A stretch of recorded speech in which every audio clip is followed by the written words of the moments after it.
Nuevo Horizonte somos tu familia. Bienvenido a casa. Recibamos con un fuerte aplauso la palabra de Dios.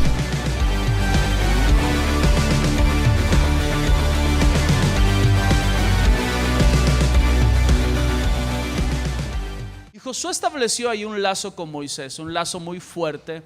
Y todo lo que Josué hacía era bajo la batuta de Moisés. Josué aprendió a ser el segundo para poder aprender a ser el primero.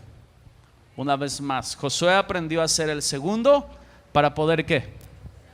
Para poder aprender a ser el primero. Entonces tú y yo necesitamos aprender a escuchar la voz de maestros en la fe, gente que nos pida cuentas, que nos esté dando una instrucción, una enseñanza, un seguimiento, que podamos decirle: oiga, ¿sabe qué, hermano, líder, amado? Enséñeme. O sea, dígame cómo a vivir la fe, cómo estudiar la palabra de Dios, cómo es que tenemos que orar mejor. Enséñame cómo es que puedo vivir de manera práctica mi vida con mi esposa, con mis hijos. Y todo eso es un aprendizaje que se llama discipulado. Y Dios estableció una conexión tan fuerte entre Moisés y Josué que ya en el capítulo número 1 Moisés ya se había ido, ya se había muerto. Dios le dijo: Moisés, sube al monte y muere. Moisés ya estaba muerto, ya estaba en la presencia de Dios. Y Josué, como todo hijo en la fe de un padre espiritual, en un momento se sintió solo. Ahora, toma en cuenta esto: ya Josué ya no era un niño, era aproximadamente un hombre de más de 50 años y él estaba ahí sintiéndose solo, de alguna manera un poco triste, porque toda una vida había visto pasar delante de sus ojos con Moisés y ahora estaba aparentemente solo. Entonces el capítulo número 1 del verso número 1: después de la muerte de Moisés, siervo del Señor, el Señor habló a Josué, hijo de Nun y ayudante de Moisés. Entonces le dijo: mi siervo Moisés ha muerto.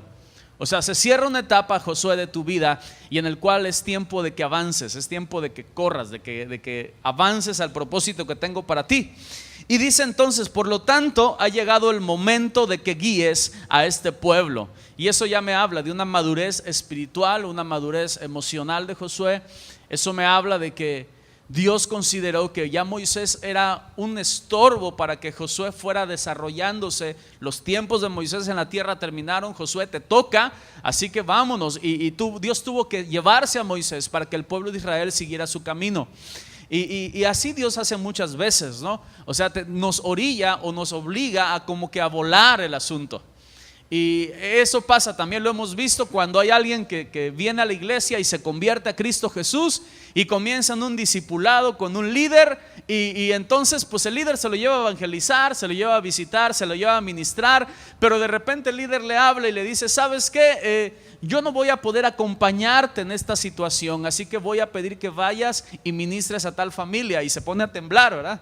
Entonces se pone a preocuparse, dice: híjoles, quien lo haya pasado sabe de lo que estoy hablando. Entonces se pone a temblar y dice: sí, pero no me va a salir la oración, o a lo mejor no me voy a sentir con la confianza. Y si me preguntan algo difícil, entonces ¿qué va a pasar? No voy a saber qué contestarle. Y a lo mejor no me salen las palabras tan bonitas como a ti te salen, y comienza ahí un remolino de dudas y preguntas. Y Josué estaba en esa misma situación. Ya Moisés ya no era el tartamudo de hace 40 años, terminando sus días. Moisés era capaz de dar discursos de horas, hasta les compuso una canción, por cierto. Si tú lees ahí en Deuteronomio, Moisés antes de morir les compuso una canción y les dijo: van a repetir esa canción hasta todo el tiempo, van a recordar esas palabras. Y o sea, ya Josué, ya Moisés ya no era el tartamudo, era un tremendo orador, como tenía que haber sido desde un principio.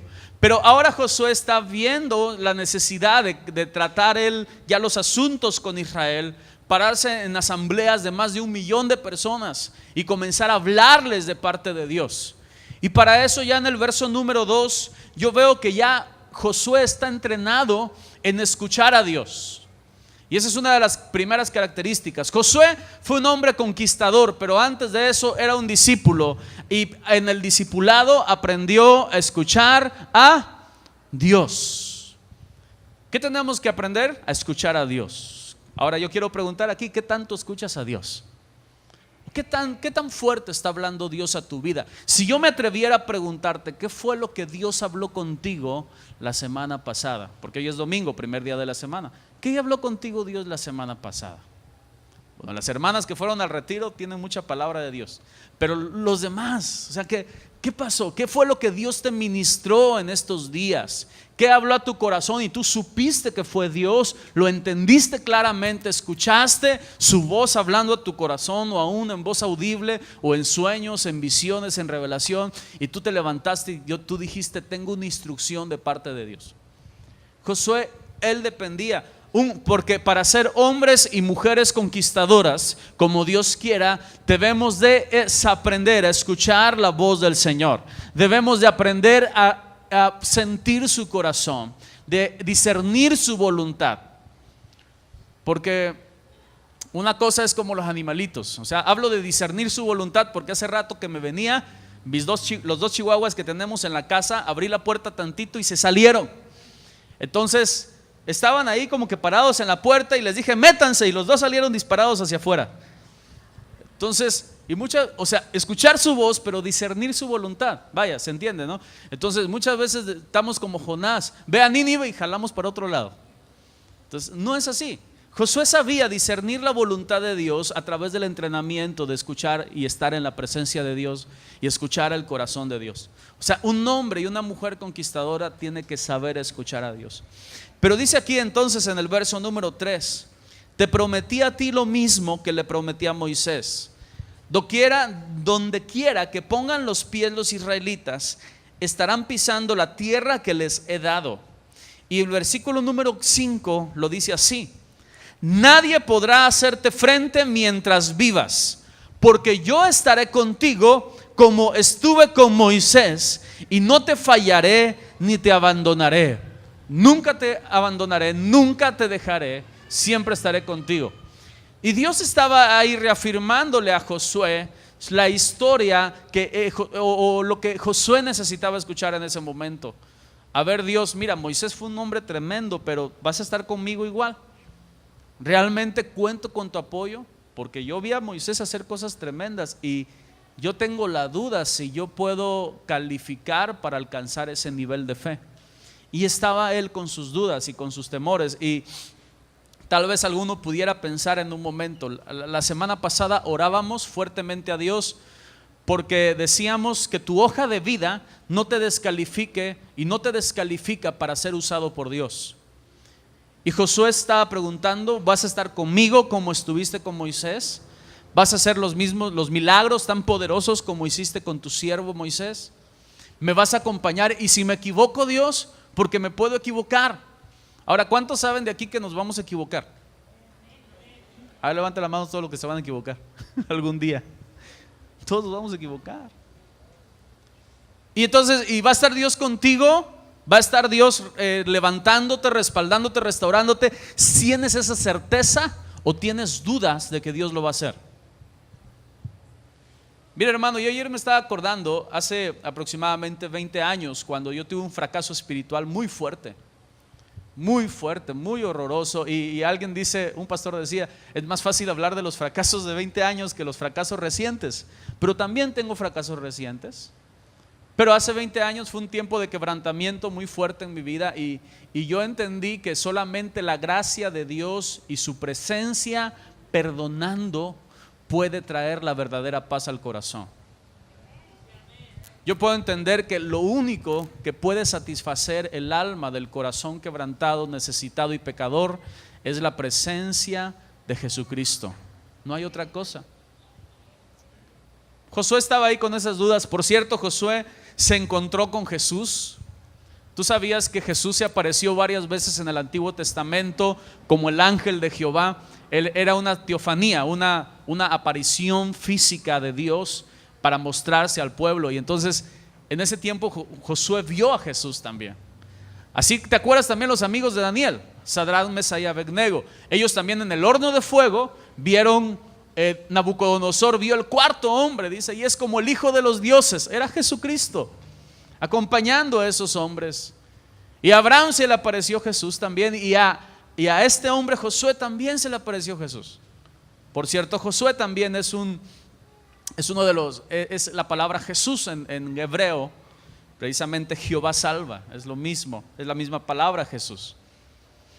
Nadie podrá hacer frente mientras vivas, porque yo estaré contigo como estuve con Moisés, y nunca te dejaré, nunca te abandonaré, aunque tengas errores, aunque tengas dudas, aunque tengas temores, aunque de repente tu estrategia no sea la mejor, yo voy a estar contigo y te voy a dar fuerzas. Y si tú puedes escuchar la voz de Dios hoy, este día, una palabra que te tienes que llevar en este día es: pueblo de Dios, Nuevo Horizonte, Dios está contigo, nunca te dejará, nunca te abandonará, y en todo lo que hagas Él te va a estar ayudando. Y si caes, Él te va a levantar, Él va a extender la mano de misericordia y te va a dar nuevas fuerzas, porque es así su carácter. Y Josué está ahí hablando con Dios, verso número 6: sé fuerte y valiente, porque tú serás quien guía a este pueblo para que tome posesión de toda la tierra que juré a sus antepasados que daría. Y ten cuidado de obedecer todas las instrucciones que Moisés te dio. No te desvíes de ellas, ni a derecha ni a izquierda, entonces te irá bien en todo lo que hagas. Entonces Dios quería que le fuera bien a Josué, pero para provocar la bendición en su vida, Dios le encargó esto: tienes que obedecer, tienes que cuidar totalmente las instrucciones que te dimos, y no te desvíes de ella para que te vaya bien. Verso número 8: estudia constantemente este libro de la ley, medita en él de día y de noche, para asegurarte de obedecer todo lo que ahí está escrito. ¿Cuál es el libro de Dios para nuestra vida? La Biblia. ¿Qué tanto estudias en ella? ¿Qué tanto meditas en ella? Si yo me atrevo a preguntarte en esta hora, ¿cuál fue tu meditación de estos días de la palabra de Dios? A ver, no me refiero a lo que tú escuchaste el domingo pasado, el miércoles, es una cosa importantísima también, pero tu meditación personal. Y si tu respuesta es vaga, incierta, o no sabes, no te acuerdas, es que probablemente no estás meditando en ella. ¿Por qué debemos de hacerlo? Dice entonces, verso número 8, parte final: porque solo entonces prosperarás y te irá bien en todo lo que hagas. Dios quiere prosperarte. ¿Cuántos saben eso? Dios quiere bendecirte, pero Él te va a bendecir en la manera en que medites, obedezcas, pongas en la ley de Dios, pongas la palabra de Dios en tu corazón. No hay otra manera de ser prosperado. ¿Por qué? Porque todos los días vas a tener que tomar decisiones, y muchas de esas decisiones van a desafiar tu fe y van a tentarte a tomar caminos fáciles o equivocados. Pero cuando tienes la palabra de Dios metida en tu corazón, dice la misma palabra en Salmo 119: en mi corazón he guardado tus dichos. ¿Para qué? Para no pecar contra ti. Guardar los dichos de Dios en el corazón te van a abstener del pecado. O sea, entre más metes elementos de la palabra de Dios a tu vida, más vas a crecer en santidad, en obediencia. Ahora, esto es práctico, esto no es nada esotérico o místico, no tiene nada de alguien, no necesitas grandes credenciales para meditar la palabra de Dios. La única cosa que Dios te pide para cuando leas su palabra es que tú realmente creas eso, que es la palabra de Dios. O sea, que tú realmente entiendas que te acercas a un mensaje que tiene el poder de cambiar tu vida, de transformar corazones, transformar mentes, pensamientos, renovar tu entendimiento y darte una vida nueva. Ese es el poder de la palabra de Dios. La palabra de Dios es como un espejo que tú te reflejas en ellas y puedes ver la verdadera condición de tu corazón. La palabra de Dios dice la Biblia, es como martillo que quebranta la piedra, no regresa vacía. La palabra de Dios es como espada que traspasa tu corazón, discierne tus pensamientos, las intenciones, todo lo que tú eres y lo que estás, el propósito de Dios para tu vida, la dirección que Dios tiene que tomes, la dirección que tú quieres que tengas, está escrita a través de su palabra. ¿Cuántos saben eso? Y es por eso que tenemos que insistir demasiado, y nunca va a sobrar que desde la iglesia y nuestras reuniones insistamos en la importancia de la palabra de Dios. sé muy valiente, dice, y entonces esfuérzate, medita en él de día y de noche para asegurarte de obedecer todo lo que está escrito, y prosperarás tu camino y todo lo que hagas te va a ir bien. Entonces versículo número 9 le vuelve a reiterar: mi mandato es: sé fuerte y valiente, no tengas miedo y ni te desanimes, porque el Señor tu Dios está contigo a donde quiera que vayas. Y después de esto, entonces Josué entra en la tierra prometida, pero antes de entrar en la tierra prometida, cruzan el Jordán. Ok, entonces para cruzar el Jordán, pues es un río caudaloso, mide más de 18 metros y en algunos lugares alcanza hasta más de 30 metros, está bastante grande, profundo, fuerte el Jordán. Y Josué está ahí orando a Dios: Señor, muéstrame tu gloria como se la mostraste a Moisés. Necesitamos ver una señal. Y Dios le contestó a Josué y le dijo: hoy te voy a hacer grande delante de los ojos del pueblo de Israel, y van a ver de manera visible que como estuve con Moisés, estaré contigo. Y Josué le dio la orden a los sacerdotes: tomen el arca del pacto, crucen el Jordán, y en el momento en que pongan sus pies en el Jordán, el agua se va a dividir. Y así pasó. Cuando los sacerdotes cruzaron el Jordán, comenzaron a caminar dentro de ella, el agua se paró en seco y el río Jordán se dividió, paró las aguas. Y créeme, en ese momento fue una cosa impresionante, fue una cosa tremenda. Y el pueblo de Israel vio y dijo: ok, el poder de Dios que hubo en Moisés ahora también está reposando en Josué. ¿Y qué es el discipulado? El discipulado es precisamente eso. Es que el poder de Dios que reside, se está moviendo en la vida del discipulador, ahora se mueva también en la vida del discípulo.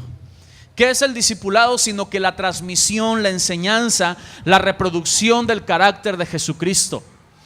El discipulado tiene que ver con que tú y yo somos transformados a la imagen de Cristo Jesús. Y como Jesucristo estuvo haciendo milagros y prodigios en esta tierra, ese mismo carácter de sobrenatural se tiene que manifestar en la vida de cada discípulo. ¿Cuántos dicen amén a eso? Ahora, ¿cuántos han visto milagros de Dios?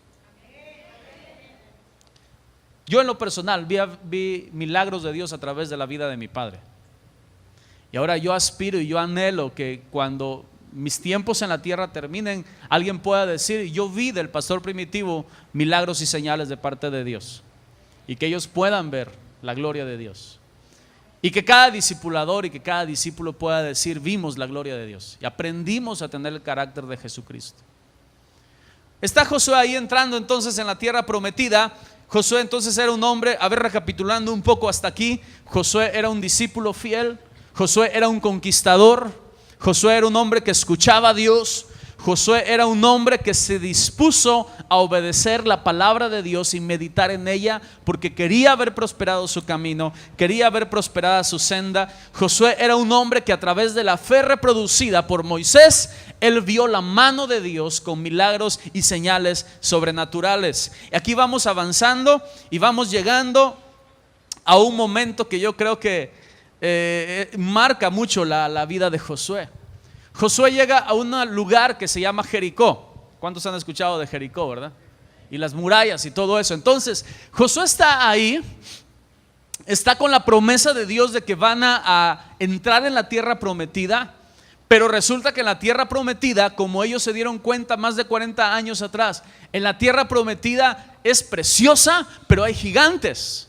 La tierra prometida es fértil como el Edén de Dios, y hay unas uvas, hay unos vegetales, unas frutas de una manera impresionante. O sea, está tremendo aquello. Realmente es una tierra que fluye leche y miel. Pero hace 40 años los espías incrédulos dijeron algo también: es tierra que devora a sus moradores. Una tierra de violencia, una tierra de fornicación, una tierra de inmundicia, una tierra de asesinato. Es una tierra que devora y que ahí es como la ley de la selva. Ahí sobrevive el más fuerte. Y entonces hay gigantes en la tierra, hay pueblos amurallados. Como todos viven con miedo de los vecinos, entonces hay unas murallas grandísimas para poder protegerse de los demás. Y Josué recibe la orden de parte de Dios: tienes que conquistar esa tierra. Tomando la historia de atrás, entonces los únicos que pasaron de la generación anterior de Israel a la tierra prometida fue Josué y Caleb. Y actualmente Caleb tiene aproximadamente ya en ese entonces unos 85 años, ya es un anciano. Josué también ya está acercándose a la mayoría de edad, y estamos hablando que tiene una encomienda de conquistar gente guerrera de toda la vida, gigantes armados y todo. Y lo que yo veo en Josué es de que está pidiendo la estrategia de parte de Dios. Vámonos ahí a Josué.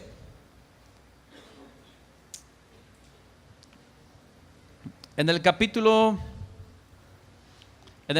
número 5, en el verso número 13.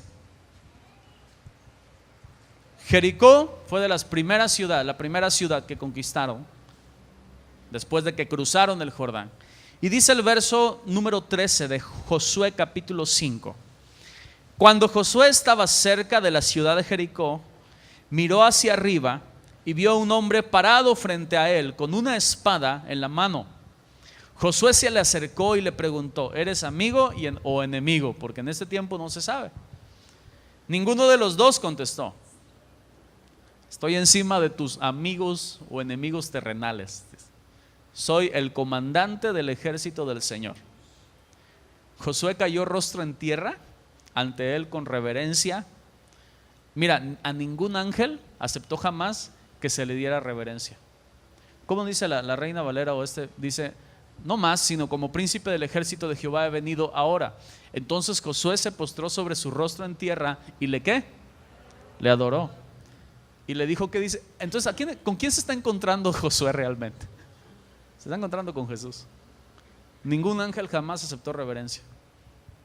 Tuvo un encuentro con Dios. Pero en un momento dado, como venía tan común, tan normal, o de alguna manera visible, entonces Josué no alcanzó a distinguir el asunto, si era, ¿qué era? ¿No? Realmente, ¿eres un amigo, eres un enemigo? Y no sé si te ha pasado, pero muchas veces así con Dios, ¿no?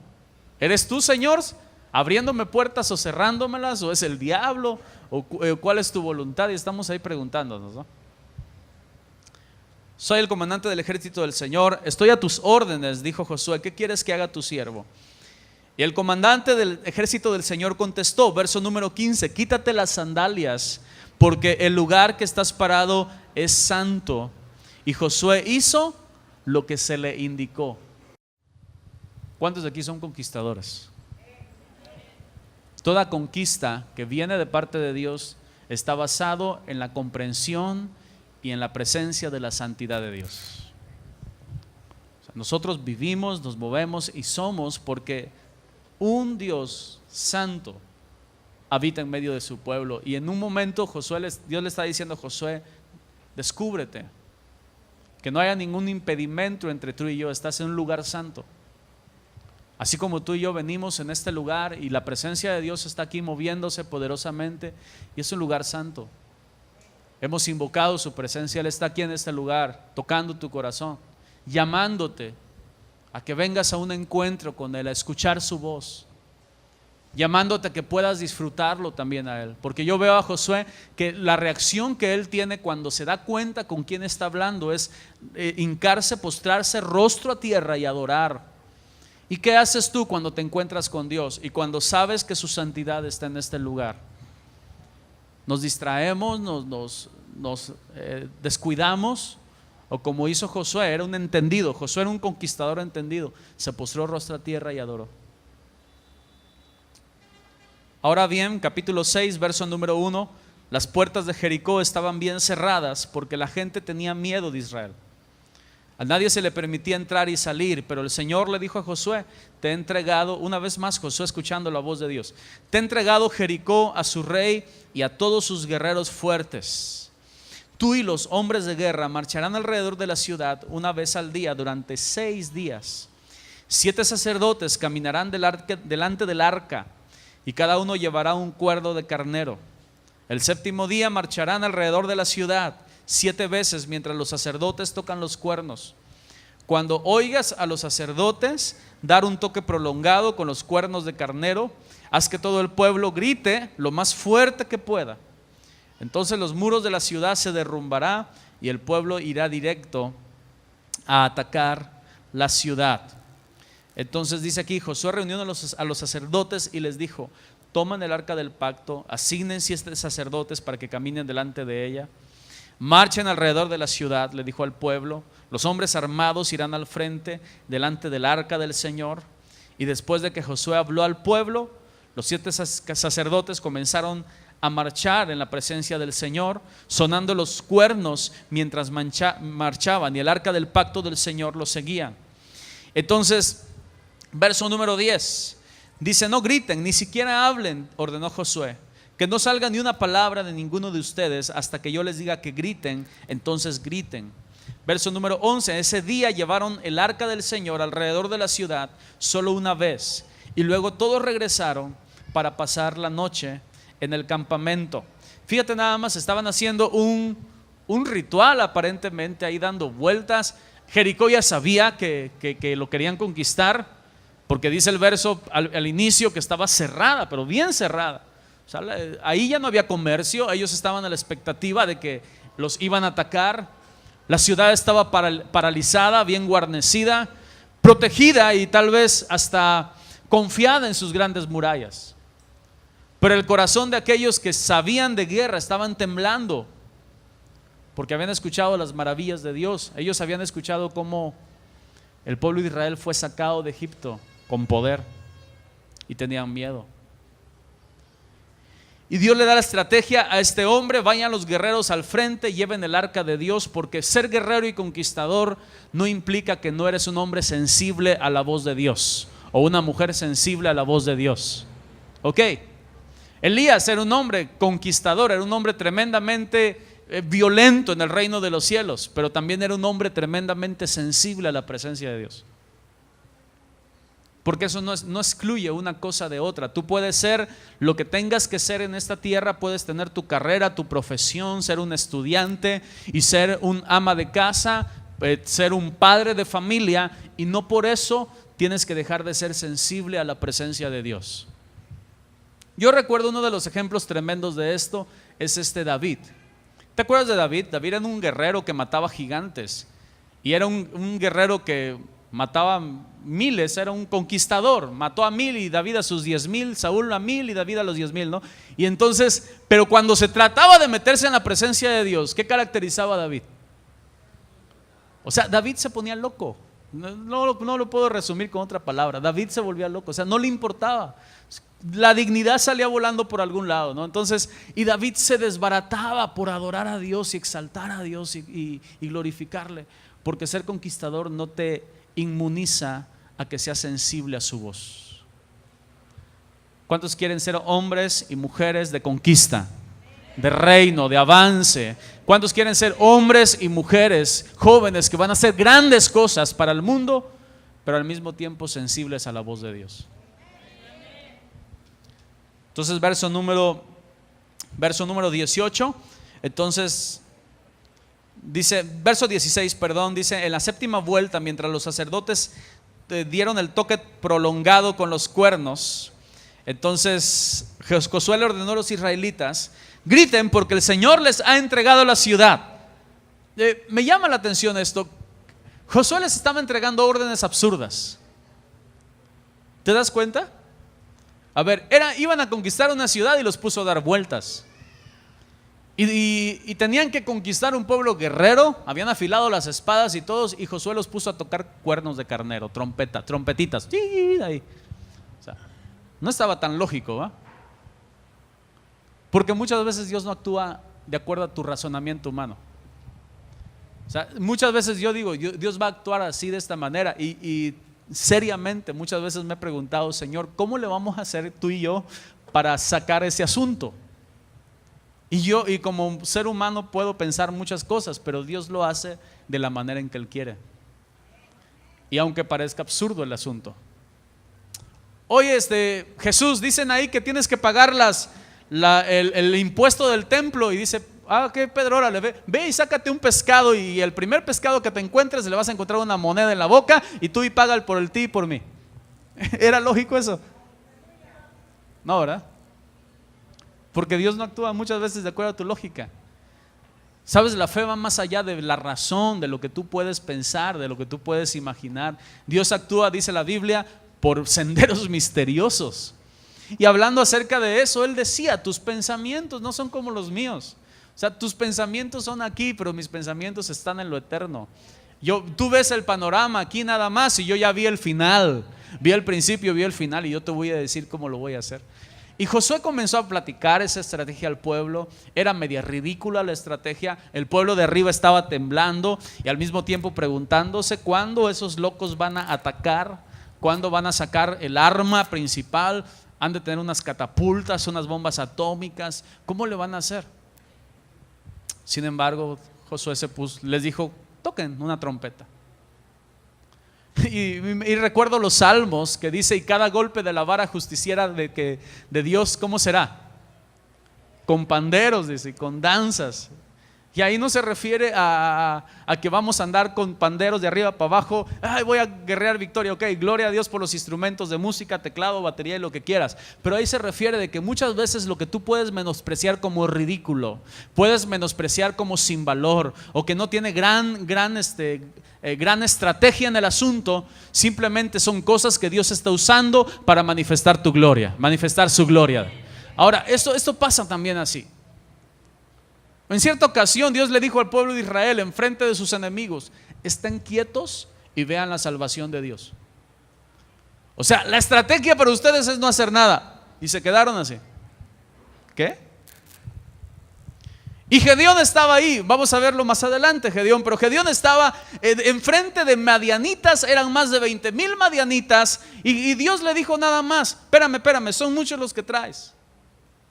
Agárrate los que lleven el agua así y laman como perros, agárratelos, y fueron 300 nada más, contra más de 20,000 guerreros y un hombre con tantos complejos como era Gedeón.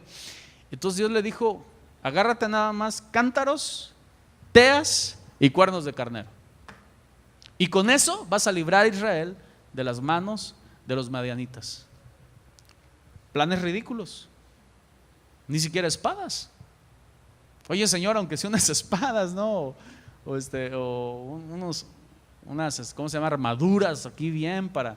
O danos una estrategia, un comando aquí, otro allá. No, tú agárrate nomás los 300, un grupo aquí, otro grupo allá, y griten por la espada de Jehová y por Gedeón. Y listo, desbarataron a los madianitas. Planes un poco raros. Pero yo veo algo en esto. Josué, número 1, obedeció. Número 2, dio la indicación al pueblo y el pueblo también obedeció. ¿Tú cómo tienes la garantía de que vas a tener la victoria si tú dices voy a hincarme a orar 1 hora al día, voy a ayunar? Oye, eso no es bueno, mejor haz otra cosa. Ahora vas a orar y ayunar y Dios te dice es la manera en que te voy a dar victoria. Amén.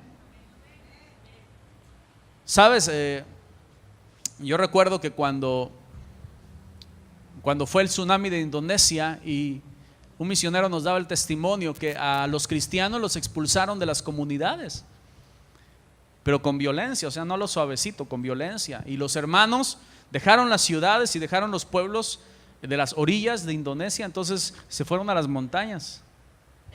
Y allí estaban en las montañas adorando a Dios, exiliados, llorando tal vez su tierra, pero agradecidos con Dios. Y vino el tsunami y arrasó con todos los pueblos que estaban abajo. ¿Y quiénes crees que se salvaron? Porque cuando tú piensas que es ridículo, Dios ocupa cosas para hacer cosas extraordinarias, para hacer situaciones extraordinarias. Él es así. Él transforma derrotas en victorias. En el verso número 18, así les dijo entonces, ok, dice, no se queden con ninguna cosa que vaya a ser esté destinada para ser destruida. Hay cosas ahí que están contaminadas. Y Dios le dice a cada joven aquí presente, tú vienes a mí, no te quedes con ninguna cosa que estorbe la comunión conmigo.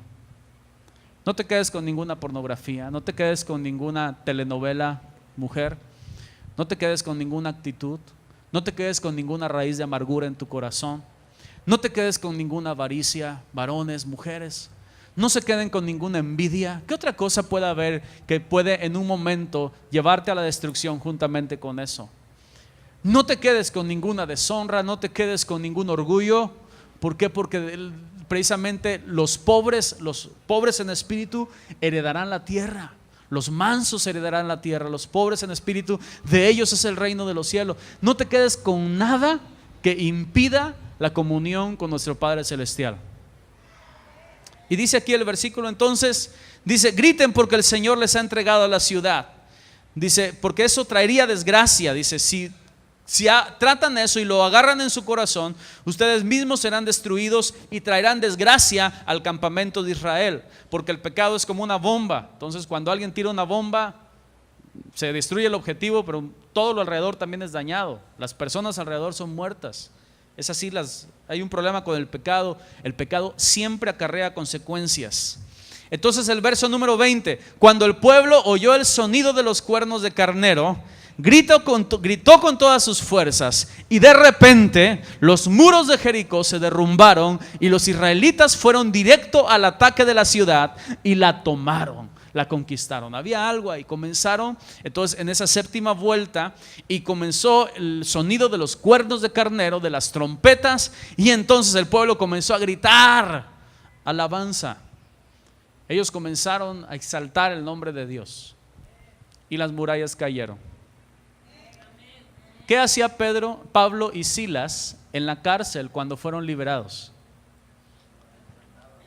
Cantaban, y toda la cárcel los escuchaba cantar. ¿Cómo estaban cantando? ¿Quedito o fuerte? Aquí estoy, te ofrezco todo lo que soy. No, hermano, estaban cantando fuerte. Y de repente estaban ahí cantando cuando comienza a temblar, ¿no? O sea, porque cuando tú cantas en lo espiritual están ocurriendo cosas. O sea, tú elevas tu corazón a Dios, tu voz la levantas a Dios. Para otro puede parecer ridículo. Mira nada más qué feo se ven, o qué ridículo se ven cantando a un Dios que no ven, ¿no? Entonces estaban ahí cantando y comienza a temblar la cárcel. Comienzan las cadenas, los grilletes que tenían en las manos y en los pies, lastimados, golpeados, avergonzados, y comenzaron a caer esas cadenas, y de repente se abren las puertas de la cárcel y son totalmente libres. Y cuando tienen la oportunidad de irse corriendo de ahí, se quedan a evangelizar y a ganar la cárcel para Cristo.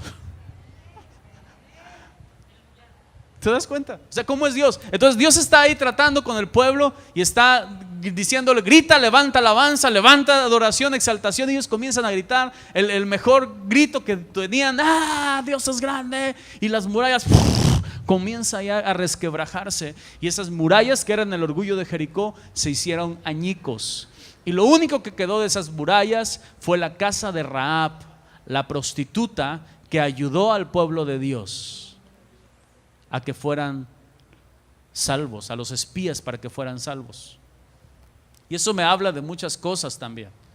Rahab, y no es la historia de esta tarde, pero con eso estamos terminando. En la música nos ayudan. Pero Rahab es el sinónimo de la adopción. Tú y yo éramos destinados a la destrucción, a la condenación. Dice Romanos, éramos hijos de ira, lo mismo que los demás.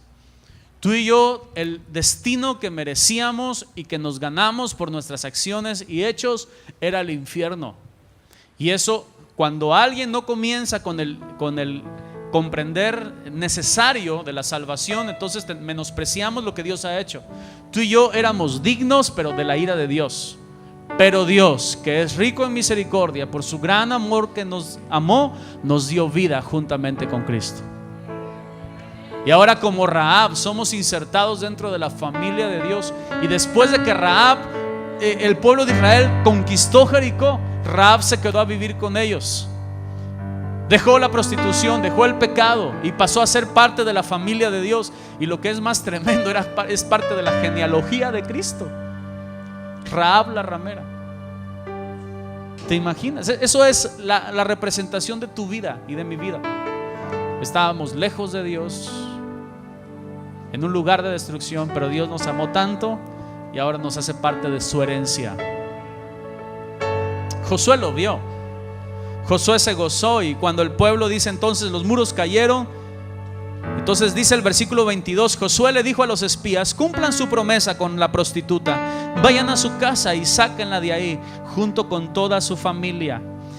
Dice: entonces los hombres que habían sido espías entraron en la casa, sacaron a Rahab y a su padre y a su madre, a sus hermanos y a todos los demás parientes que estuvieran con ella. Versículo 25. Así que Josué le perdonó la vida a la prostituta Rahab.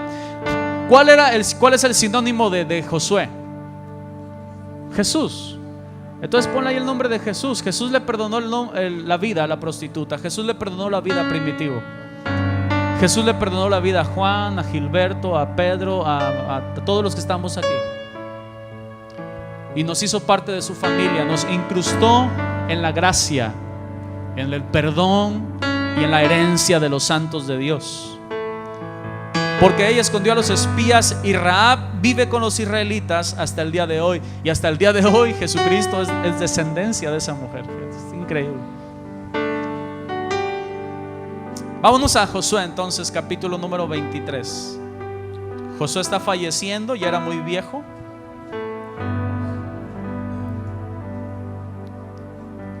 Dice el versículo número 1: pasaron los años, Josué 23, y el Señor le había dado al pueblo de Israel descanso de todos sus enemigos. Josué, quien ya era viejo, reunió a los ancianos y a los líderes y a los jueces. Ustedes han visto lo que el Señor Dios hizo por ustedes a lo largo de mi vida. El Señor su Dios peleó por ustedes en contra de sus enemigos, y yo les he repartido para que sean su hogar toda la tierra de las naciones que aún no están conquistadas, y también la de aquellas que ya hemos conquistado, desde el río Jordán hasta el mar Mediterráneo, donde se pone el sol. Esta tierra será de ustedes, porque el Señor Él mismo expulsará a toda la gente que ahora vive ahí. Verso número 6: por tanto, asegúrense de seguir todo lo que Moisés escribió en el libro de instrucción. No se desvíen de estas palabras, ni a la derecha ni a la izquierda. Asegúrense de no tener nada que ver con los pueblos que aún quedan en esta tierra, con sus costumbres, con sus dioses. No juren por los dioses de ellos, no los sirvan ni los adoren. Por el contrario, aférrense bien al Señor su Dios, como Dios lo ha hecho hasta ahora. El Señor ha expulsado naciones grandes y poderosas a favor de ustedes, y hasta ahora nadie los ha podido derrotar. Cada uno de ustedes hará huir a 1000 hombres del enemigo, porque el Señor su Dios pelea por ustedes tal y como lo prometió. Así es que aseguren de amar al Señor su Dios. Versículo número 14: dentro de poco moriré. Seguiré el camino de todo ser viviente en este mundo, en lo profundo del corazón. Ustedes saben que cada promesa del Señor su Dios se ha cumplido. Ni una sola promesa ha fallado. Ni una sola promesa de Dios ha fallado. Cuando llegue al final de nuestros días, yo creo que vamos a poder decir, como dijo Josué: ni una sola de las promesas de Dios ha fallado.